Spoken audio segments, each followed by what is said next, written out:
శ్రీశ్రీ గారు అన్నట్టు ఈ దేశం ఎముకలు కుళ్ళిన వయసు మళ్ళిన సోమరపోతులది కాదు, మాది. ఈ దేశం స్విస్ బ్యాంకులో డబ్బులు దాచుకోవటానికి దేశాన్ని తాకట్టు పెట్టే రాజకీయ నాయకులది కాదు, మాది.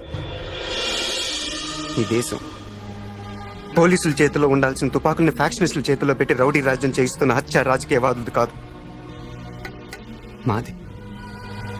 ఈ దేశం తండ్రి చేస్తే కొడుక్కి, భర్త చేస్తే భార్యకి, అన్న చేస్తే తమ్ముడికి సీట్లు ఇచ్చే అవకాశవాద పార్టీలది కాదు, మాది. మా యువతరానిది. అని ఎలాంటి భూమి మాకు అప్పచెప్పాలనుకుంటున్నారు? రెండో ప్రపంచ యుద్ధంలో అణుబాంబులు పడిన తర్వాత పనికి రాకుండా పోయిన హిరోషిమా, నాగసాకి లాంటి భూమిన? కురుక్షేత్ర యుద్ధం తర్వాత ధర్మరాజుకు వచ్చిన నెత్తుటి భూమిన? వద్దో, మాకొద్దు.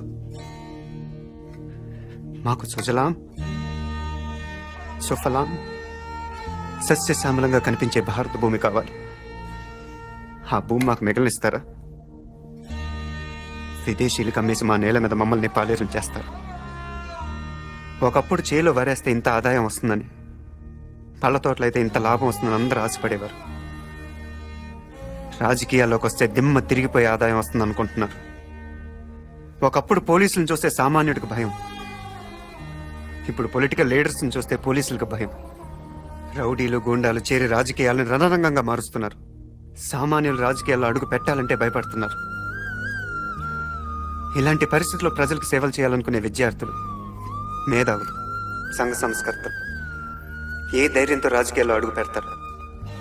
ఈ దేశాన్ని ఎవరు ముందుకు నడిపిస్తారు? తన జీవితం ప్రజాసేవకే అంకితం.